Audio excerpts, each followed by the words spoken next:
지난 몇 주간 목사님께서 갈라디아서를 설교를 하시면서 우리가 구원을 어떻게 얻는가에 대해서 확신을 얻었습니다. 그 당시 유대인들이 믿음과 율법이라는 두 패러다임 속에서 율법도 지켜야 된다고 이렇게 주장을 하면서 그 논쟁이 시작이 되었고, 우리가 몇 주에 걸쳐서 그것에 대한 확신을 얻었습니다. 우리가 구원을 얻는 길은 오직 예수 그리스도를 믿는 믿음으로 말미암아 구원에 이른다라고 우리가 배웠고 그렇게 믿고 있습니다. 아멘 하십니까? 네. 그런데 이제 우리가 어떻게 살아가야 되느냐에 대한 문제가 남았습니다. 그래서 제가 오늘 설교를 맡게 되면서 이 부분에 대해서 한 번은 짚고 넘어가 주면 좋겠다라고 생각이 들어서 오늘 본문을 선택을 하게 됐고 여러분과 마음을 나누었으면 합니다. 저는 결혼을 하지는 않았지만 이 다음 세대 사역을 하다 보니까 조금은 부모님의 마음을 이해를 할 때가 있습니다. 조금 건방지죠? 네. 그래서 사역을 시작을 하면서 약간 철이 든 것도 조금은 있는 것 같아요. 그런데, 간혹 이런 경우가 있습니다. 자녀들이 부모님을 위한다고 이렇게 하는 행동들이 가끔은 부모님의 마음을 아프게 하고 정작 부모님은 그것을 원하는 것이 아닌데 자녀는 엄마가 아빠가 그것을 원하겠지 하고 그런 행동을 하게 되는 경우가 있습니다. 동의하시나요?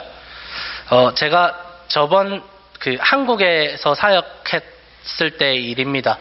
제가 4, 5, 6학년 초등부를 맡아서 사역을 했었는데 4학년 아이 중에서 교회를 되게 열심히 다니는 친구가 있었습니다. 그래서 되게 성경학교나 혹은 교회에서 특별 새벽 기도를 하면 새벽 기도까지 나올 정도로 4학년 꼬맹이가 그렇게 열심히 있는 아이였습니다.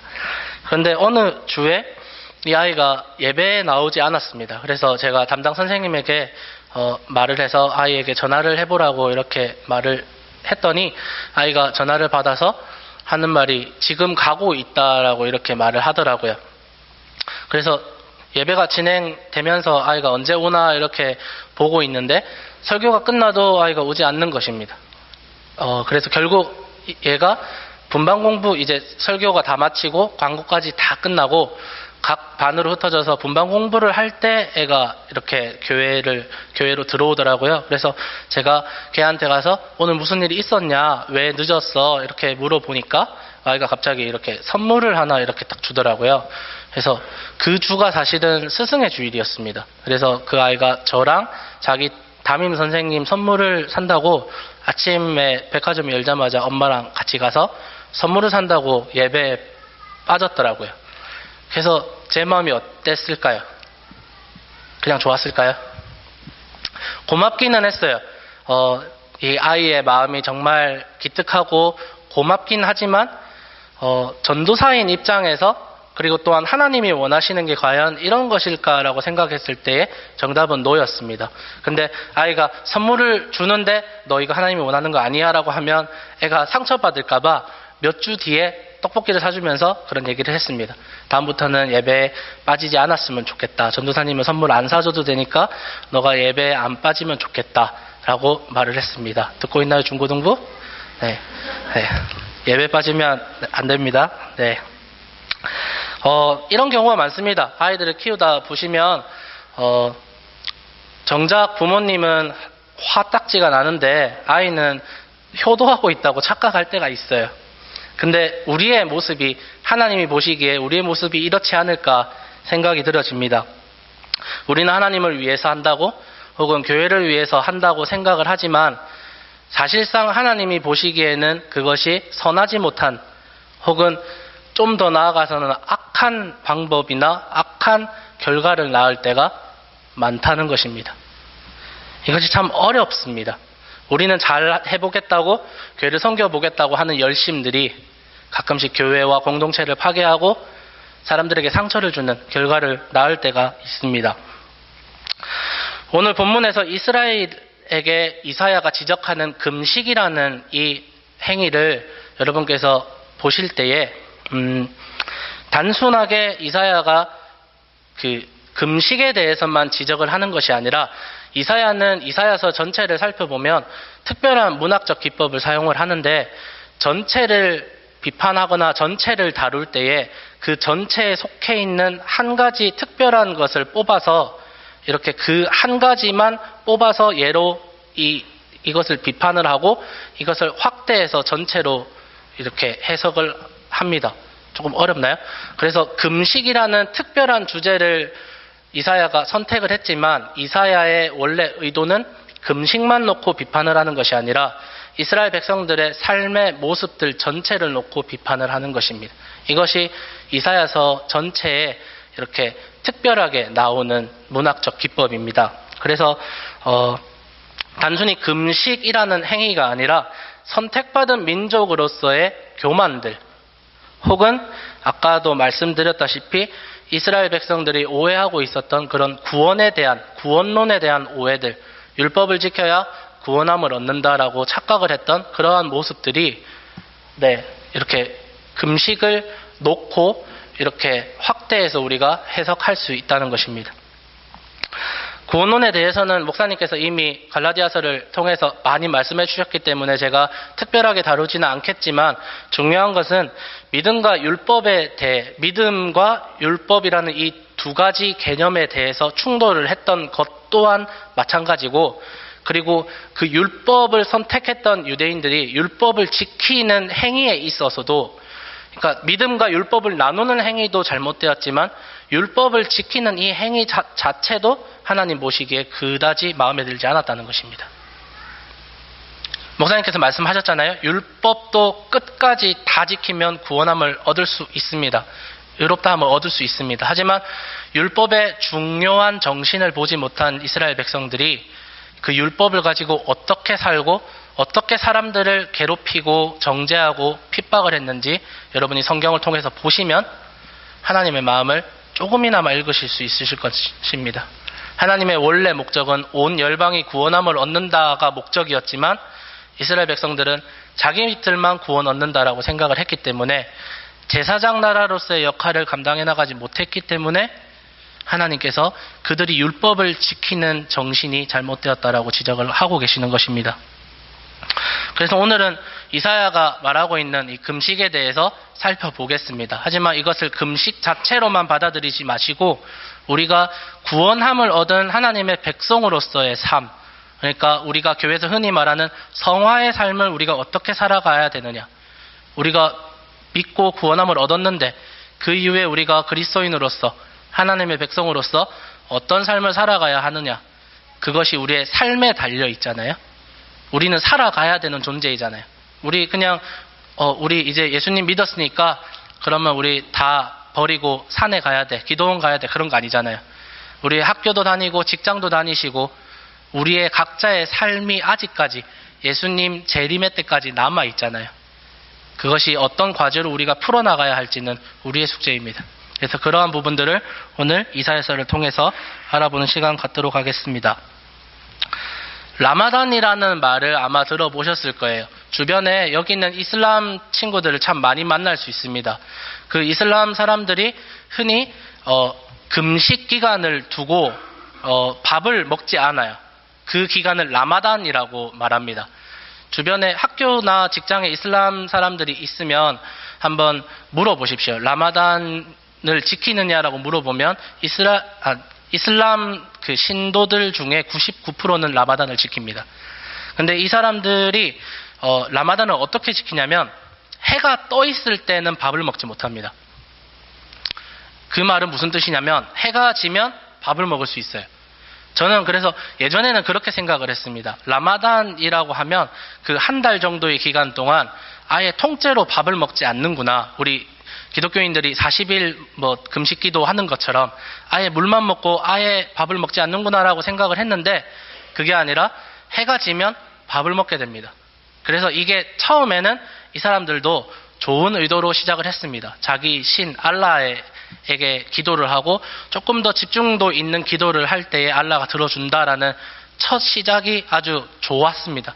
그런데 이게 가면 갈수록 이제 그 의도가 흐려지는 게 이제 밤에 밥을 먹을 수 있으니까 이 사람들이 이것을 이 라마단 기간을 이용한다라고 하긴 그렇고 이 기간을 통해서 그동안 교제하지 못했던 친구들, 그리고 교제하지 못했던 친척들과 함께 저녁에 식사를 하고 교제를 하는 그런 기간으로 변질이 되었습니다.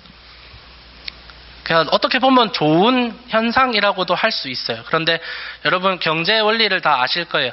수요와 공급의 법칙을 잘 아실 것입니다. 수요가 떨어지면, 밥 먹는 사람들이 적어지면 음식값이 떨어져야 보통인데, 이 라마단 기간에는 특별히 라마단 인플레이션이라고 해서 이 음식값이 더 올라갑니다. 더 폭등을 합니다. 그래서 이슬람 학자들이 연구를 했는데 한 평소보다 음식 소비량이 한 1.7배 정도 더 증가한다고 합니다. 네. 이런 금식들 우리 그리스도인에게도 충분히 있을 것입니다. 제 제 정말 베스트 프렌드 전도사와 함께 자취를 했던 시절이 있습니다. 얘는 좀 호리호리해요. 저는 좀 덩치가 있잖아요. 똑같은 공기, 똑같은 물, 똑같은 밥을 먹었어요. 똑같은 양으로. 근데 저는 살이 찌고 걔는 안 쪄요. 그래서 얘가 넌 금식 좀 해야 되겠다. 금식 기도 좀 해. 그래서 금식을 해봅니다. 해봐도 똑같아요. 그런 경험들 다들 있으시죠? 네. 금식으로 살이 좀 빠졌으면 좋겠는데, 기도도 좀 하고 살이 좀 빠졌으면 좋겠는데 실상은 그렇지 못했던 경험이 있습니다. 우리는 각자의 사정으로 금식을 선택을 합니다. 지금 교회에서는 이 기간을 금식 기간이다라고 정해놓지 않았어요. 이슬람과 다르게. 근데 교회의 사정에 따라서 혹은 그 각 교회의 지도자의 그런 재량으로 이 기간 동안 우리가 합심해서 금식 기도를 좀 합시다라고 선포를 하는 경우는 있지만, 교회력으로 어떤 기간을 금식 기도 기간이라고 정해놓지는 않습니다. 사람들이 자기의 필요에 따라서 뭔가 중요한 결정을 해야 될 때, 졸업을 앞두고 있는 학생들이나 혹은 잡을 찾고 있는 청년들이나 그리고 좀 중요한 일들을 앞두고 있는 성도님들 가운데서 내가 금식을 좀 하면서 하나님 앞에 기도를 해야 되겠다라고 선택을 하는 경우가 있습니다. 제가 그 성경 프로그램으로 금식이라는 단어를 이렇게 찾아봤어요. 찾아보니까 거의 금식이라는 그 키워드가 등장하는 성경이 역사서와 선지서에 집중적으로 분포가 되어 있습니다. 이것을 두고 제가 어떻게 생각을 했냐면, 여호수아 이후에 타락한 이스라엘 백성들이 타락을 하다 보니까 하나님께서 사사기에 다른 나라를 통해서 이스라엘을 치십니다. 그런 어려움들이 이제 가나안에 정착한 이후로 등장을 하기 시작하니까 이 사람들이 자기의 필요에 따라서 금식을 선택하고 하나님 우리를 살려주십시오. 그리고 국가적으로 금식을 선포할 때가 있습니다. 사람들은 자기가 어려울 때에 금식을 선택을 합니다. 그래서 하나님께 기도하는 경우가 있고요. 혹은 금식을 이용해서, 제가 아는 분은 금식 기도는 하나님 멱살을 잡는 행위다라는 말을 하더라고요. 하나님께서 바로 들어주실 수 있는 인간적인 준비를 하는 기도다라고 이렇게 표현을 하시더라고요. 하나님을 협박하는 용도로, 하나님 멱살을 잡는 용도로 금식을 선택하는 경우도 허다합니다. 그러면 이 금식이 이스라엘 백성들이 어떻게 금식을 행했는지 한번 알아보겠습니다. 첫 번째로는요, 종교의식으로서의 금식입니다. 슬라이드 있죠? 네. 오늘 본문 앞에 3절에서 5절 말씀을 한번 보겠습니다. 3절 후반부부터 제가 한번 읽어드리겠습니다. 보라, 너희가 금식하는 날에 오락을 구하며 온갖 일을 시키는도다. 보라, 너희가 금식하면서 논쟁하며 다투며 악한 주먹으로 치는도다. 너희가 오늘 금식하는 것은 너희의 목소리를 상달하게 하려는 것이 아니니라. 이것이 어찌 내가 기뻐하는 금식이 되겠으며 이것이 어찌 사람이 자기의 마음을 괴롭게 하는 날이 되겠느냐. 그의 머리를 갈대같이 숙이고 굵은 배와 재를 펴는 것을 어찌 금식이라 하겠으며 여호와께 연락될 날이라 하겠느냐. 아멘. 이스라엘의 금식이 아주 잘못된 금식이라고 이사야가 이렇게 지적을 하고 있는데, 첫째로는 육체의 정욕과 쾌락을 위한 금식이었습니다. 이것은요, 사랑이 없는 금식이라는 말입니다. 3절 후반부에 방금 읽었지만 온갖 일을 시키는 도다라고 표현되어 있는 이 원어 성경을 살펴보면 원어로 강요하다 그리고 노동을 착취하다, 노동력을 강요하다 이런 표현으로 되어 있습니다. 그러니까 이 사람들이 자기들의 필요에 따라서 금식 기도를 하고 하나님 앞에 조금은 성결한 모습으로 나아가려고 하지만 실상 삶의 모습들에서는 자기 직원들에게 월급도 제대로 주지 않고 그리고 자기 종들에게 아주 억압하고 노동력을 착취하는 이런 행동들을 했다는 것입니다. 이것이 하나님 보시기에 너무나도 악하다는 것입니다. 아주 이중적인 신앙생활, 교회에서는 아주 거룩한 척, 교회에서는 하나님을 정말 사랑하고 하나님을 섬기는 행동들을 하지만 실상 우리가 6일 동안 살아가는 삶의 현장에서는 전혀 그리스도인다운 삶을 살지도 않고 오히려 내 밑에 있는 사람들, 내 동료들 등쳐먹고 뒤통수 치고 월급 안 주고 불법적인 일들을 저지르는 지금 오늘날 우리의 모습 또한 마찬가지 아닙니까? 얼마나 많은 그리스도인인 사업을 가진 사람들이 워킹홀리데이 온 청년들, 학생으로 있는 청년들의 그런 노동력을 착취하고 저도 당했어요. 워킹 때 그 웨이지는 안 뗐었는데 슈퍼를 한다고 이렇게 약속을 했는데 제가 갈 때쯤 확인을 해보니까 슈퍼를 하나도 안 들었더라고요. 근데 그분이 그 다른 교회 집사님이셨어요. 그러면서 도리어 화를 내시더라고요. 너가 왜 그런 요구를 하냐? 처음에 분명히 텍스랑 슈퍼를 약속을 하고 들어간 상태였는데 그렇게 말씀을 하시더라고요. 그런데 그런 사이트 같은 데 들어가 보시면 워킹홀리데이 분들이 이렇게 올려놓으신 이런 토로하는 그런 글들을 보면 교회 다니는 사람들이 참 많은 잘못들을 저지르는 것 같습니다. 그것이 부담으로 찾아오셔야 됩니다, 여러분. 사업하시는 성도님들 특별히 정말 하나님 앞에서 정직하게 사업을 하고 계십니까? 가이사의 것을 가이사에게 주고 하나님의 것을 하나님에게 드리고 계십니까? 여러분에게 도전하고 싶습니다. 그리고 그 다음에 살펴볼 것은요, 분쟁으로 다투었다고 되어 있습니다. 금식을 하면서도 교회가 성도들이 나뉘어집니다. 내가 생각하기에 옳은 대로 나는 이것이 옳다고 생각해. 하지만 반대 사람들은 아니야, 이것이 옳다고 생각해. 근데 그것이 하나로 융합되지 아니하고 분열하고 다투다가 교회가 나뉘어지는 경우가 너무나도 많습니다. 좋은 일을 시작하면서 꼭 제가 처음에 말씀드렸죠. 이것을 금식으로만 놓지 말고 여러분이 교회에서 하는 모든 그런 모임들이나 이런 걸로 생각을 해보십시오. 처음에는 좋은 의도로 시작을 했습니다. 우리가 같이 구역끼리 모여서 식사를 합시다. 이런 식으로 시작을 했을 수도 있습니다. 하지만 그 안에서 다툼이 일어날 때에 여러분이 어떻게 대처를 하십니까? 사랑으로 그들을 품습니까? 아니면 반으로 나뉘어서 배쳐가십니까? 우리의 행위가 바로 이렇다는 것입니다.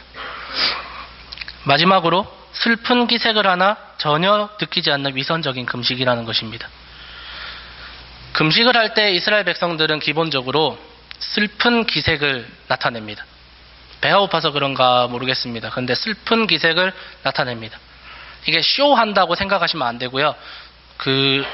이스라엘 문화에서 그런 슬픈 기색을 나타내는 그런 행동들이 있습니다. 그런데 실상 어떠한 불쌍한 사람들 혹은 뭔가 마음이 가야 되는 부분들에서 전혀 공감을 형성하지 못하고 저 사람은 왜 저래? 저 사람은 왜 맨날 왜 불평만 해? 이런 식으로 그 사람을 평가하고 그 사람을 내리까는 그런 일들이 우리 안에 있다는 것입니다. 이것이 이스라엘 백성들에게 하는 말이기도 하고 지금 현대를 살아가는 우리에게 하나님께서 하시는 말씀이기도 합니다. 여러분 옆 사람을 한번 바라보십시오. 우리가 옆 사람을 어떻게 대하고 계십니까? 보통 부부들이 이렇게 같이 앉아 계시는데 내가 옆 사람이 힘들어할 때 뭔가 신앙적으로 혹은 세상적으로 좀 힘들어할 때 그 사람을 왜 저 사람은 저렇지라고 하십니까? 아니면 그 사람이 얼마나 힘들었을까라고 공감을 먼저 하십니까?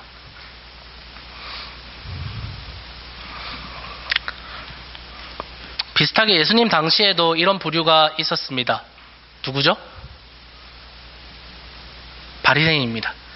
바리새인들이 참 쇼맨십이 좋았던 사람들입니다. 아주 정치적으로 그리고 종교적으로 아주 쇼맨십이 탁월했던 부류들입니다. 이 사람들은 유대인들은 하루 3번 기도하는 시간이 정해져 있습니다. 근데 일부러 느즈막하게 출발을 해서 해당으로 가지 못하고 사람들이 많은 시장이나 그 길목에 딱 서서 손을 펼쳐서 기도를 하기 시작합니다. 그러니까 사람들은 와, 저 사람은 길 가다가도 저렇게 기도를 하는구나, 대단하게 여겼습니다.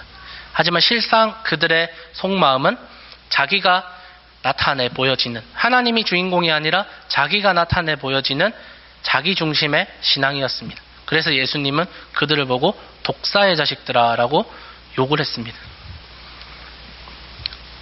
여러분, 예수님께 책망받지 않으려면요, 예수님이 말한 대로 사시면 됩니다. 예수님께 욕먹은 사람들 부류가 사복음서에 보면 많이 나와 있어요. 그리고 특별히 교회적으로 하나님께 책망받은, 하나님께 욕을 먹은 교회들을 보시려면 요한계시록의 7교회들의 샘플들이 나와 있습니다. 어떤 교회들이 칭찬을 받았고 어떤 교회들이 하나님께 혼이 났는지 샘플을 다 제공하고 있습니다. 다른 사람 평가할 필요 없이 우리 자신을 평가해 봅시다. 나 자신은 하나님 앞에서 예수님이 사셨던 대로, 그리고 예수님께서 말씀하신 대로 살고 있는가? 그렇지 못하다면 여러분, 제가 정죄하는 것이 아닙니다. 우리 함께 올라가야 됩니다. 예수님이 말씀하신 대로 그 가치대로 우리가 살아갈 때에, 함께 살아갈 때에 여러분, 우리가 아름다운 성도의 공동체로 부르심을 받을 수 있는 것입니다. 3절 말씀을 한 번 더 보겠습니다. 우리가 금식하되 어찌하여 주께서 보지 아니하시오며 우리가 마음을 괴롭게 하되 어찌하여 주께서 알아주지 아니하시나이까. 이 사람들은요, 도리어 하나님께 원망을 하고 있습니다. 하나님, 우리가 이렇게 금식을 하는데, 내가 이렇게 교회를 섬기고 성도들을 섬기고 교회를 이렇게 사랑하고 하나님을 사랑하는데 하나님 왜 내 기도를 들어주시지 않습니까? 왜 내 기도만 외면하시고 교회도 잘 안 나오고 저렇게 예수도 모르는 저 사람들은 떵떵거리면서 잘 사는데, 주일마다 그리고 금요 예배도 나오고 주님 정말 열정적으로 섬기는 나는 왜 삶이 이 모양 이 꼴입니까? 하나님께 원망만 하고 있습니다. 이스라엘 백성들이 그랬고 제가 그랬고 모든 사람들이 그런 기도를 하고 있습니다. 하나님께 주십시오, 왜 안 주십니까? 이런 기도만 하고 있다는 것입니다. 하나님 스가랴 선지자를 통해서도 동일한 말씀을 주셨습니다. 스가랴 7장 5절 말씀 함께 읽겠습니다. 시작.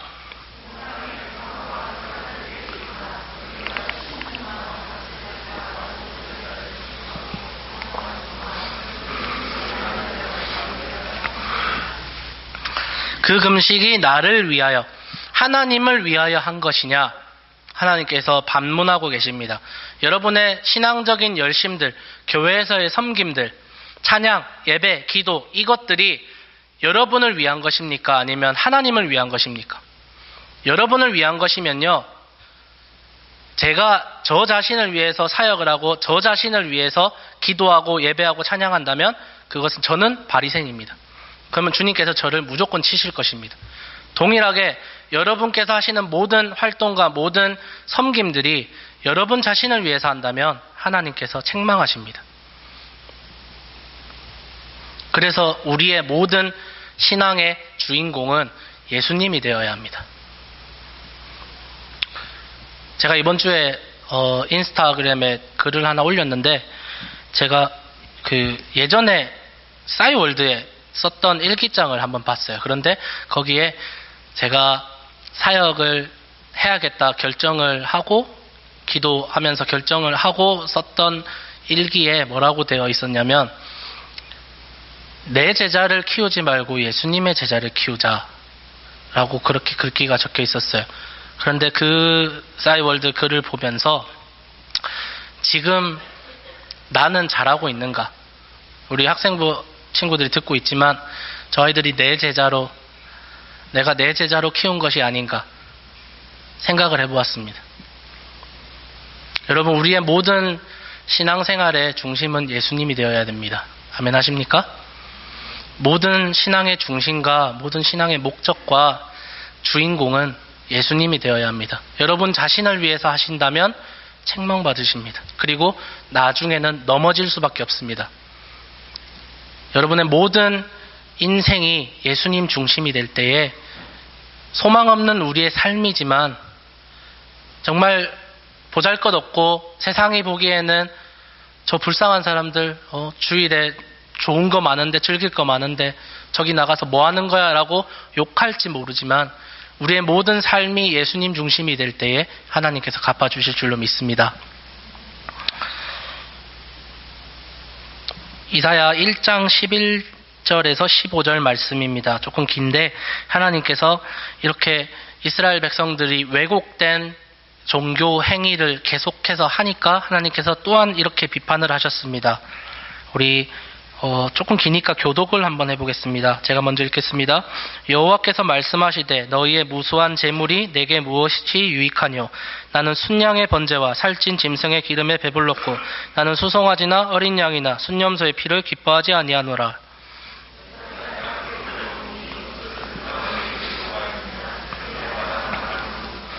헛된 재물을 다시 가져오지 말라. 분향은 내가 가증히 여기는 바요. 월삭과 안식일과 대회로 모이는 것도 그러하니 성회와 아울러 악을 행하는 것을 내가 견디지 못하겠노라.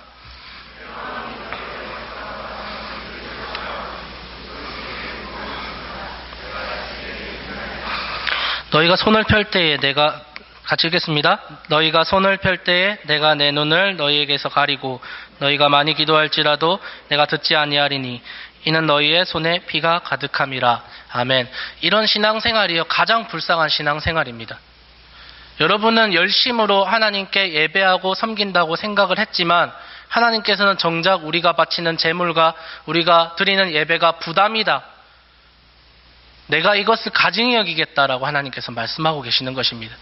그래서 올바른 예배와 올바른 신앙을 가져야만 하나님과 우리의 사이가 통로가 연결이 될 때에 그 통로는 예수님이잖아요. 우리 자신이 아니라 예수님이 통로가 될 때에 하나님께서 그 예물과 예배와 우리의 모든 것을 기뻐하실 줄로 믿습니다. 그래서 우리가 하나님의 코드에 맞춰야 됩니다. 한때 한국에서 유행어가 있었잖아요. 코드가 맞는 사람. 하나님과 코드가 맞아야 됩니다. 하나님은 이것을 요구하시는데 우리는 정작 신앙생활하는 우리는 이것이 하나님이 원하시는 것이겠지라고 착각을 하면서 전혀 하나님이 원하지 않는 방법대로 신앙생활을 한다면 여러분 돌이키셔야 합니다. 주님께서도 경고하셨습니다. 주님, 내가 주님의 이름으로 사람을 고치고 예언을 하고 귀신을 내쫓았습니다 라고 자랑을 하니까 예수님께서 불법을 행하는 자야, 내가 도무지 너를 알지 못하겠다, 내게서 떠나가라. 너무 무서운 말씀입니다. 특별히 사역을 하는 저의 입장에서는 주님, 내가 주님의 이름으로 제자들도 기르고 내가 사역도 하고 교회 헌신했습니다, 하나님께 자랑을 했더니 하나님이 너를 알지 못한다라고 했을 때에 얼마나 무서울까요?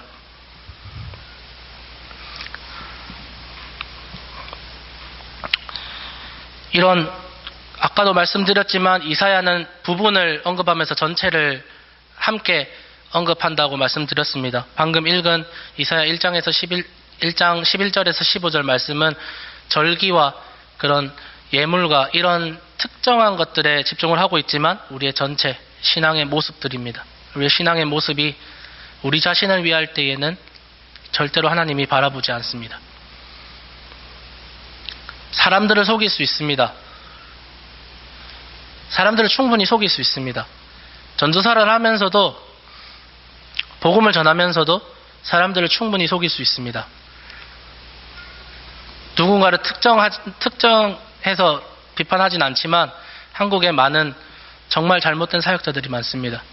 사람들을 속이고 자기가 정말 하나님의 사람인 것처럼 연기할 수 있습니다. 하지만 하나님은 속지 않으십니다. 마찬가지로 우리의 신앙을 사람들에게 속일 수 있습니다. 믿음이 좋은 척, 정말 신실한 척, 교회에서는 연기할 수 있지만 하나님을 속일 수 없습니다. 여러분, 하나님께 돌이키시길 바랍니다. 그러면 하나님께서 기뻐하시는 금식에 대해서 한번 살펴보겠습니다. 하나님이 기뻐하시는 금식은요, 사랑의 금식입니다. 이사야 58장 6절에서 7절 말씀입니다. 함께 읽겠습니다. 시작.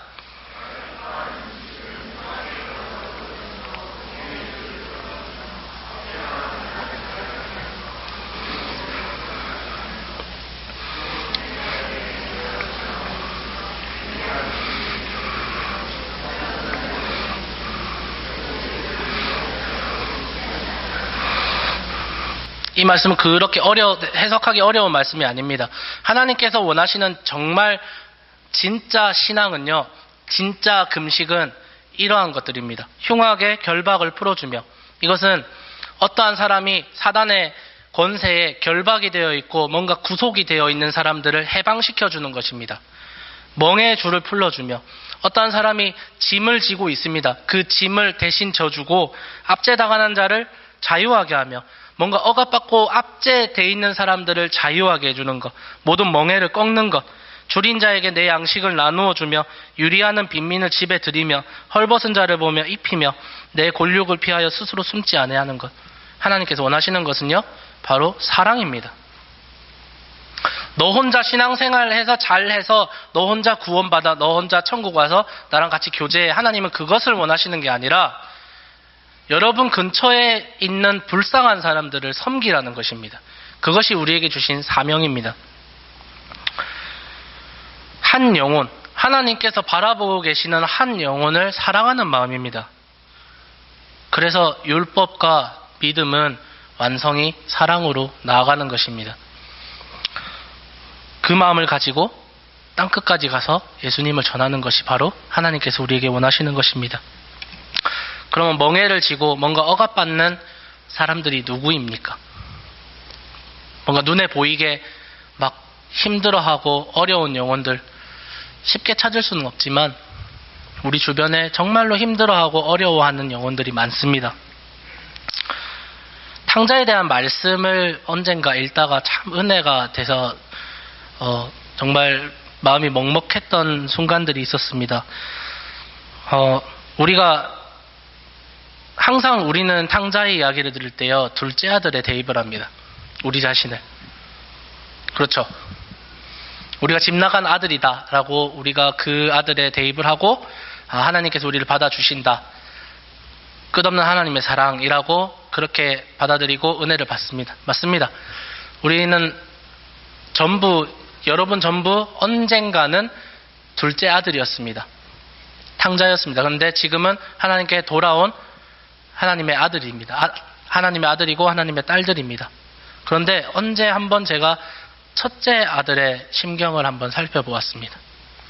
지금 신앙생활을 하고 있다는 전제하에 우리는 첫째 아들이잖아요.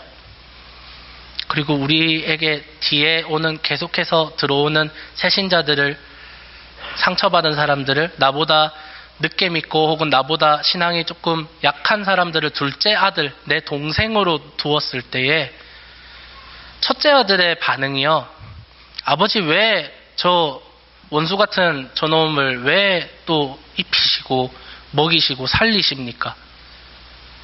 그런 반응을 보입니다. 자기는 의롭다는 거예요. 아버지, 저는 집도 나가지 않았고 아버지 유산 탐하지도 않았고 저는 신앙생활도 잘하고 교회도 열심히 섬겼습니다. 근데 쟤는 아니잖아요. 쟤는 하나님 마음 어렵게 하고 하나님 비방하고 하나님 욕하고 그랬던 사람인데 어떻게 하나님 왜 저 사람을 받아주십니까? 그런 생각을 하니까 이 탕자 이야기가 저한테 너무 찔림으로 다가오더라고요. 항상 나는 둘째 아들이었구나라고만 생각을 했는데 나는 동생을 밀어내는 형이었구나. 판단하고 정죄하고 뭔가 따라오지 않고 뭔가 계속 넘어지고 이런 사람들을 계속해서 정죄하는 그런 첫째 아들이었구나라는 생각만 들었습니다. 죽어가는 동생을 외면하고요, 그를 밀어내는 정말 악한, 하나님 보시기에 악한 그런 첫째 아들이 저였습니다. 사랑하는 성도 여러분, 세상까지 눈을 돌릴 필요 없고 우리 교회 안에도 아직 탕자들이 많습니다. 교회 안에 예수님을 믿지 않는 사람들이 있다는 것입니다. 그들을 바라보십시오. 그들을 바라볼 때에 그저 한심한 생각만 드십니까? 아니면 그들에게 연민과 공감과 동정을 느끼십니까? 그들이 힘들어할 때에 뭔가 신앙적으로 풀면 좋겠는데 항상 세상적으로 풀려고 할 때에 그들을 바라보는 여러분의 시선이 아, 나도 저랬지. 얼마나 힘들까? 라는 생각보다 저 사람은 교회까지 와서 왜 저래? 저 사람은 왜 저런 신앙을 가졌을까? 라고 비판하기만 한다는 것입니다. 그래서 하나님께서 원하시는 것은 사랑이라는 것입니다. 예수님께서 우리를 사랑하시되 끝까지 사랑하셨다고 하셨습니다. 예수님이 중간에 포기하셨거나 예수님께서 이 땅에 내려오시기 전에 못하겠다라고 하셨으면 우리는 구원 못 받습니다. 여러분 근처에 있는 상처받고 억압받는 이웃들, 강도 만난 이웃들, 그들이 누구인지 여러분 살펴보시길 바랍니다. 저는요, 사회봉사를 말하고 있는 것이 아닙니다. 어떤 교단은 그래서 그리스도인들이, 교회들이 사회로 나가서 이 사단이 지배하는 이 사회를 밝고 건강하게 만들어야 된다고 사회봉사를 주장하기도 합니다. 하지만 저는 사회봉사를 이야기하고 있는 것이 아닙니다. 예수님을 믿지 않는 사람들 중에 정말 착한 사람들이 많습니다. 우리가 생각하는 것보다 세상이 너무 악해, 세상은 정말 더러워라고 생각을 하지만 아직까지 그래도 착한 사람들이 예수님을 믿지 않는 사람들 중에서도 많습니다. 많이 보이거든요. 근데 그런 사람들이 사회봉사를 하고 노숙자를 섬기고 어떤 사회봉사들을 해나갈 때 그들은 예수님 없이도, 하나님 없이도 그 일들을 충분히 감당해 나갑니다. 하지만 한편으로는 그것 또한 하나님께서 원하시는 방법은 아닙니다. 진정한 억압은요, 억압을 풀어주고 멍해를 풀어주는 행동들은 나중에 말씀드리겠지만 예수 그리스도의 이름으로 그들을 자유케 하는 것입니다. 예수님 이름 없이, 하나님 없이 사회봉사하고 좋은 일들 하고 선행을 베푸는 것은, 그것은 하나님이 원하시는 방법이 또한 아니라는 것입니다. 그래서 우리의 이웃 사랑에서 하나님이 빠져서는 안 됩니다. 그래서 이사야는 8절에 여호와가 호위하겠다, 9절에 여호와가 응답하겠다, 11절에 여호와가 인도하겠다고 말하면서 사랑에 하나님을 계속해서 덧입히고 있습니다. 하나님께서 우리를 사랑하신 것처럼 우리도 하나님을 사랑하고 이웃을 사랑하라는 것입니다. 그래서 우리는 말씀 속에 계시는 하나님을 기억해야 됩니다. 말씀에서 말하는 사랑은 하나님을 통한, 그리고 예수 그리스도를 통한 이웃사랑입니다. 우리가 그저 나랑 친한 사람, 내가 좋아하는 사람, 그 사람을 사랑하는 것이 아니라 예수님께서 우리 정말 상관없는, 저는 한국인이고 예수님은 유대인이잖아요. 정말 상관없는 나 같은 죄인을 위해서 죽으신 것처럼 나도 나랑 정말 상관없는 사람들, 내가 좋아하지 않는 사람들 또한 사랑할 수 있어야 그것이 예수 그리스도의 사랑이라는 것입니다. 우리가 자주 불렀던 찬양이 있습니다. 가사가 준비되어 있을 건데, 하나님 아버지의 마음입니다. 아버지 당신의 마음이 있는 곳에 나의 마음이 있기를 원해요.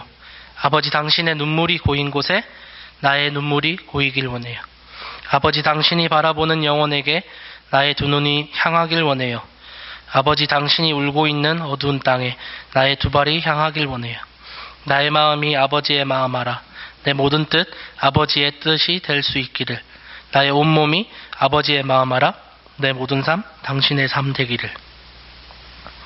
우리 주위에 우리의 도움이 필요한, 하나님의 시선이 머무는 사람이 누가 있을까요? 저는 다음 세대 사역을 하다 보니까 이런 정말 도와줘야 될 사람들은 다음 세대라고 생각이 들어지더라고요. 불쌍한 청년들, 불쌍한 학생들 너무나도 많습니다. 이 외국 땅에 와서 돈도 없고 쉐어 살이하면서 눈치만 보고 뭔가 목적을 이루기보다 계속해서 여기 와서 실패도 경험하고, 제가 청년 때 이 교회 다녔었습니다. 교회 오래 다니신 분들은 아마 아실 건데, 그때 당시에는 참 집사님들과 청년들과의 교제가 많았던 것 같습니다. 그죠, 집사님? 초대도 많이 해주시고 뭔가 처음 왔을 때부터 집을 얻고 또 차를 사고 직장을 구하는 일들을 참 많이들 도와주셨습니다.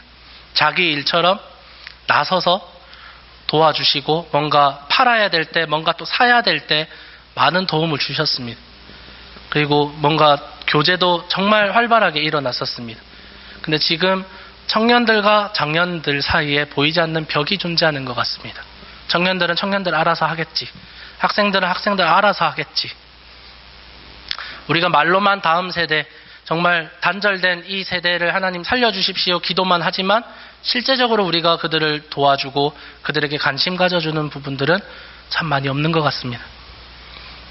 청년들 중에요, 말하지 못하지만 학비가 없어서 학비를 못 내고 있는 사람들이 있을 것 같습니다. 집값이 없어서 집값을 쉐어비를 계속해서 밀리는 청년들도 있을 것 같습니다. 뭔가 말하지 못하는 고통들이 있을 것 같습니다. 동일하게 청년들, 학생들뿐만 아니라 성도님들 중에서 내가 정말 아무에게도 말하지 못하는 아픔들, 고통들, 그런 것들이 있을 것입니다. 그 사람들이 바로 압제당하고 억압받는 하나님의 백성들이십니다. 여러분, 같이 함께 해야 됩니다. 우리가 언젠가부터 너무 개인적인 그리고 가족 중심적인 신앙을 하기 시작했습니다. 하나님께서 우리를 공동체로 부르셨습니다. 이름도 모르고 저 청년의 이름이나 뭐 그런 디테일도 모르고 우리가 어떻게 한 성도라고 할 수 있겠습니까? 여러분에게 도전합니다. 나와 친한, 나와 같은 구역 사람들만 챙기고 그들만 사랑하는 것이 아니라 조금은 나와 거리가 멀고 저 청년은 누구지? 새로 왔나? 라고 생각만 하지 마시고 함께 다가가 주셔서 인사해 주시고 격려해 주시고 뭔가 어려운 부분들이 보일 때에 우리가 도와줄 수 있는 게 없느냐고 이렇게 물어봐 주시길 바랍니다. 마찬가지로 새 가족이 왔을 때, 새 신자들이 왔을 때에 그러한 부분들을 여러분 감당해 주시길 바랍니다. 하나님이 바라보고 계시는 바로 한 사람이 그 사람입니다. 누가 강도 만난 자의 이웃이 되겠느냐? 누가 강도 만난 성도의 이웃이 되겠느냐? 예수님께서 물어보고 계십니다. 마지막입니다. 아직 예수를 알지 못하는 이 땅에 수많은 영혼을 위해서 우리가 금식하고 우리의 신앙을 가져야 됩니다. 그래서 제가 전도의 금식이라고 이름을 붙여봤습니다. 우리 교회 안에도 마찬가지지만 밖에 얼마나 예수님을 모르고 불쌍하게 죽어가는 사람들이 많습니까? 우리 학생들은 학교에서 친구들, 직장 동료들, 이런 이웃들, 사람들, 만나는 사람들마다 보면 자기는 크리스찬이라고 하는 사람들이 참 많습니다.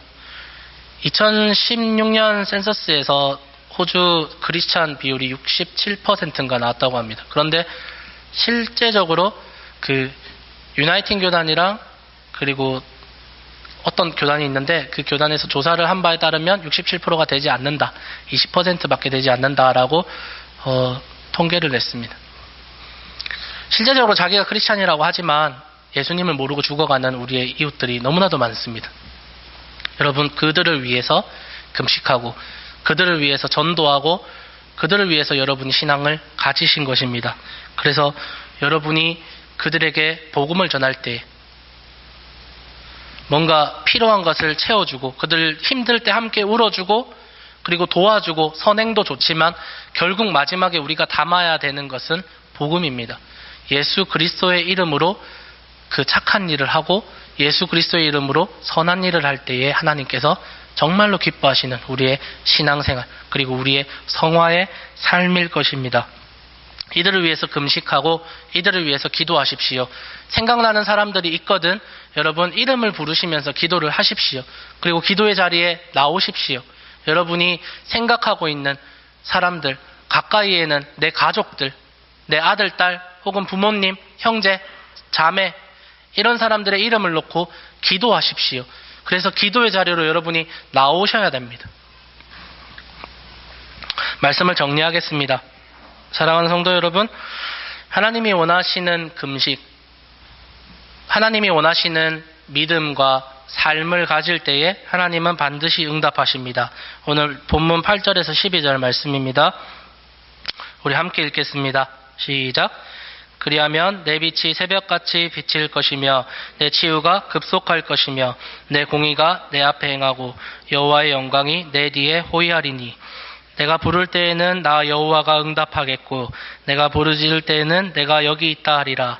만일 내가 너희 중에서 멍에와 손가락질과 허망한 말을 제하여 버리고 줄인 자에게 내 심정이 동하며 괴로워하는 자의 심정을 만족하게 하면 내 빛이 흑암 중에서 떠올라 내 어둠이 낮과 같이 될 것이며 여호와가 너를 항상 인도하여 메마른 곳에서도 내 영혼을 만족하게 하며 내 뼈를 견고하게 하리니 너는 물된 동산 같겠고 물이 끊어지지 아니하는 샘 같을 것이라.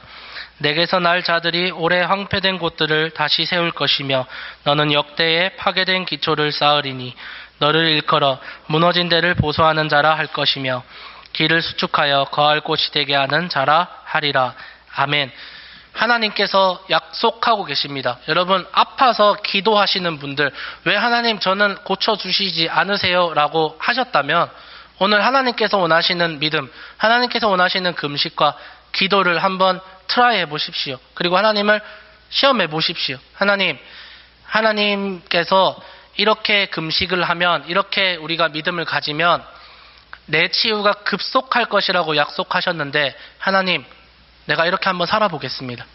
내가 이렇게 한번 살아보겠습니다. 하나님, 나를 치유하십시오. 하나님께서 약속하신 대로 약속의 하나님이신 여호와의 이름을 두고 하나님 약속하셨으니 나를 치유해 주십시오. 이렇게 한번 기도해 보시길 바랍니다. 하나님은요, 여러분을 축복하십니다. 언젠가부터 한국 교회가 뭔가 기복주의를 따라가다 보니까 또 반대편으로 저건 기복주의라고 하면서 하나님의 복을 전혀 설교하지 않는 이상한 현상들이 일어납니다. 하지만 하나님은 그런 하나님이 아닙니다. 계속해서 요구하고 채찍질하는 하나님이 아니라 하나님은 우리를 행복하게 만드시는, 하나님은 우리에게 복 주시는 하나님이신 줄 믿습니다. 아멘 하십니까? 그래서 여러분, 이렇게 살아갑시다.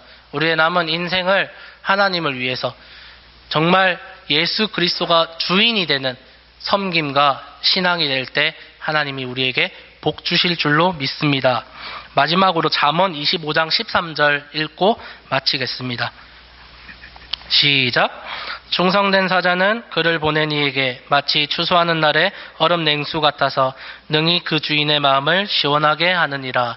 하나님의 마음을 시원하게 해드리는, 정말 더울 때 얼음 냉수 마시면 정말 기분 좋잖아요. 하나님께서 우리를 보실 때에 그런 마음을 가지시게, 여러분 신앙을 가지시길 바랍니다. 하나님이 우리를 보실 때에, 우리의 믿음과 우리의 삶을 보실 때에 정말 시원한 냉수를 마시는 시원한 마음을 가지시길 예수 그리스도의 이름으로 축복합니다. 기도하겠습니다.